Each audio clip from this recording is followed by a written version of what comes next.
Well, it's that time again. It's time for the annual Golden Plate Award.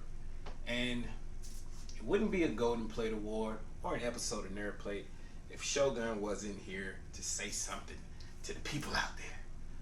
Well, I've been tasked, and I actually asked for this assignment. I wanted this assignment. I craved this assignment because I've been wanting to talk to these guys about one of my favorite gaming series for so long. But honestly, I don't think just a regular segment would do it justice. So we had to give this game an award. It won an award. But first, before I get into that, let me talk to you about one of the biggest issues in gaming today, and that's called hype. Hype. People are hyped to play these games because gaming is one of the largest businesses out there. It's actually eclipsing movies, if you believe it or not. But honestly, just let's talk about this for a minute. One of the biggest games that had everybody in the industry hyped and ready to play was Anthem.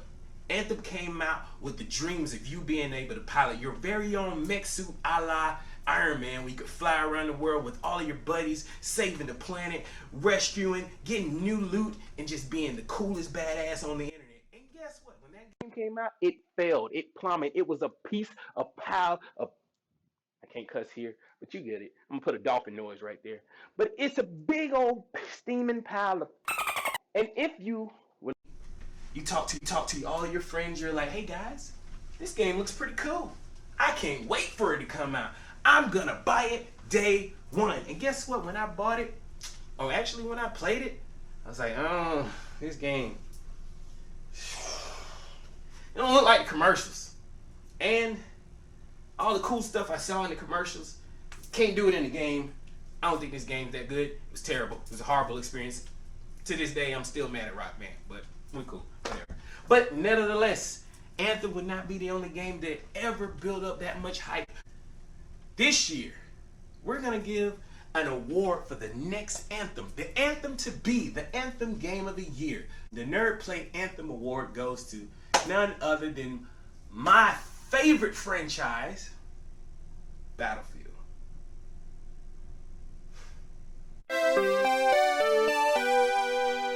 Oh, Battlefield. I gotta flip the hat around on this one.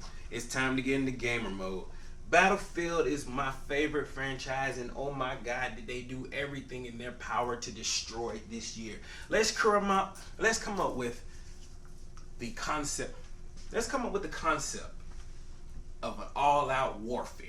You get to play your role on the battlefield. You get to pick your soldier. You get to pick your class. You get to pick your ideal moment, your ideal type of war fight that you want to, your ideal type of warfare that you want to play on the battlefield. Say if you want to be the medic, going out there saving all your friends and your comrades, getting them up off the ground, getting them back into the fight, you can do that because you're a medic. You pick that class. That's who you want to be. If you want to be the soldier, the hero, the one that everybody writes home letters about, the one that they make movies on, you could do that because you're the assault class. But if you want to be Rambo out there, mowing them down with all the M16s and every type of long machine gun or whatever it's called, I don't play that class, you could do that because you are the support troop. They got ammo packs, you are the guy. If you want to sit back there with all the camping good from Dick's Home Sporting Goods, you could do that because you're a camper and you're a sniper, and I guess people need you. I hate you. Get in the fight.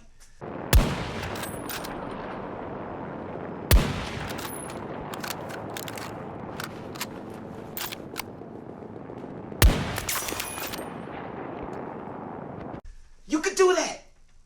In previous Battlefield games, you get to choose your class. You get to choose your role on the battlefield.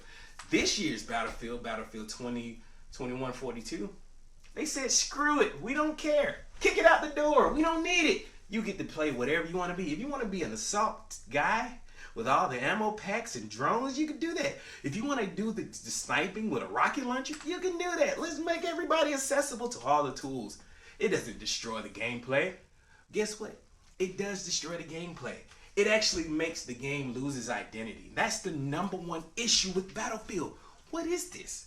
Who asked for this? Nobody wanted this. We just wanted the old games in a new package with better graphics and more weapons. It's so simple, but yet they decided not to do none of that. They said, we know exactly what you want. You want a battle royale. Yep, that's right. You want a battle royale. You want to play with 4 guys against everybody else in a battle royale. You don't want to customize your own character. Screw that. We know exactly the type of people you want to play with. You want that lady and Boris. You know why? Because Boris got a turret, and he's the only person with a turret. Everybody else got sniper rifles. We don't care. He got a turret. Or you can be the wingsuit lady. Ooh. I mean, it's cool. It looks great. The commercial sodas. I was so excited about it. I was like, finally, Battlefield 4 is coming back. The sequel to Battlefield 4, my favorite Battlefield game. Guess what they gave me? Nope, they didn't give me Battlefield 4. They gave me PUBG mixed with Call of Duty with Tarkov. Put it in a blender and get it into my face. They just threw it in my face, just plow all over my face. So they said, we got a competitive shooter. Yeah, you like that? Competitive shooter with no scoreboard. Okay. With only 2 game modes. Yeah. You like that, right? That's called Conquest and Breakthrough. And that's all you can play. It sounds like a winner, right? Wait, there's more. We're going to even put a Battle Royale mode in there that nobody played from the jump, but we spent a lot of resources into it because it's not rewarding, but people still want to play it. No, they don't. We want to play Battlefield. But we're going to throw it in the game, and they did that. You like that, right? Battlefield does so many frustrating things that as a fan of Battlefield, I can't understand why would they even put this out there with the logo, with the name, with the stamp saying that this is the new Battlefield. And it's not. This game is trash. And what makes it even more trash is that you compare the previous games that had something as cool as Levolution, where a whole building comes down, versus this game where you get a tornado that doesn't destroy anything. You just get to ride around it with your parachute because that's kind of cool. I don't know.